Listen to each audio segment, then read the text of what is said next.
बिहार में राज्यसभा चुनाव को लेकर के मतदान हो चुका है। यहां तक कि जो उम्मीदवार जीत दर्ज करने वाले थे वो जीत भी चुके हैं, सबके नाम भी सामने आ चुके हैं। लेकिन इसी बीच में एक और बड़ी खबर है। दरअसल खबर कांग्रेस पार्टी से जुड़ी हुई है। कांग्रेस पार्टी के 3 विधायक राज्यसभा के लिए अपना मत डालने नहीं आए थे, जिसके बाद से सवाल जवाब का भी दौर शुरू हुआ। अब इसी बीच में एक खबर यह है कि कांग्रेस पार्टी के विधायक चनपटिया से अभिषेक रंजन, उनका स्पष्ट रूप से कहना है कि महागठबंधन ने जब अपना उम्मीदवार तय किया था उसके बाद से ही उनके पास एनडीए से संपर्क किया गया था। उनसे एनडीए के पक्ष में मतदान करने की बात कही गई थी, लेकिन उन्होंने अपनी पार्टी की विचारधारा को आगे रखा था। उन्होंने कई आरोप भी लगाए हैं। अभिषेक रंजन का क्या कहना है, आप उन्हीं के शब्दों में सुनिए। लोकसभा चुनाव को लेकर आपसे भी एनडीए के लोग संपर्क किए थे, क्या कुछ बातें हुई थी? कहा जा रहा था कि आप भी उनके संपर्क में थे। देखिए, जब राज्यसभा के 5वें सीट के लिए एनडीए गठबंधन ने अपना प्रत्याशी उतारा, उसी दिन से चीज़ें तय हो गई थी कि जोड़ तोड़ की राजनीति होने वाली है।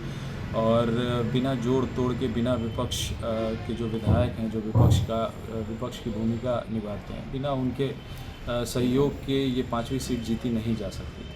तो उसी दरमियान संपर्क मुझसे भी किया गया था, इसमें कहीं दो राय नहीं है। विचारधारा की लड़ाई है, संविधान बचाने की लड़ाई है, लोकतंत्र बचा रहे इसकी लड़ाई है। और मेरी हड्डी में, मेरी रीढ़ की हड्डी में जान था।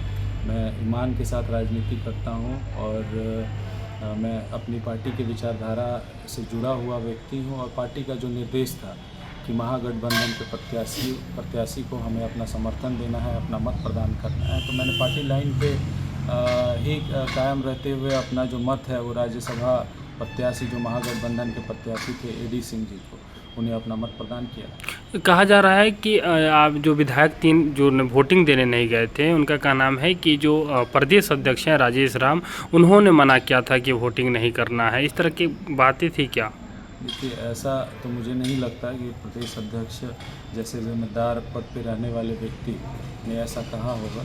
हो सकता है ये उनका विचार होगा, उनसे ऐसी बातें ही होंगी। मुझे जहाँ तक बताया गया अपने नेतृत्व के द्वारा, अध्यक्ष जी के द्वारा और प्रभारी जी के द्वारा, ये बताया गया कि राहुल जी से तेजस्वी जी के मिलने के बाद ये तय हुआ है कि कांग्रेस पार्टी को महागठबंधन के जो प्रत्याशी हैं एडी सिंह जी को, उनके साथ हमें अपना समर्थन रखना है, उन्हें अपना समर्थन देना है। और मुझे यही निर्देशित किया गया था, जिसका मैंने पालन किया।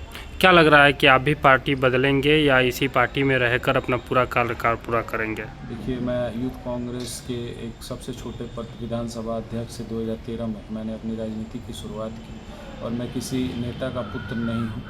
और पार्टी ने मुझे आगे, मेरे संगठन युवा कांग्रेस ने, मेरे संगठन ने मुझे आगे बढ़ाने का काम किया है। 2 बार मुझे चुनाव लड़ने का पार्टी सिंबल पे मौका मिला है। और पार्टी की बदौलत ही मैं चनपटिया विधानसभा का विधायक के रूप में विधानसभा में नेतृत्व कर रहा हूं।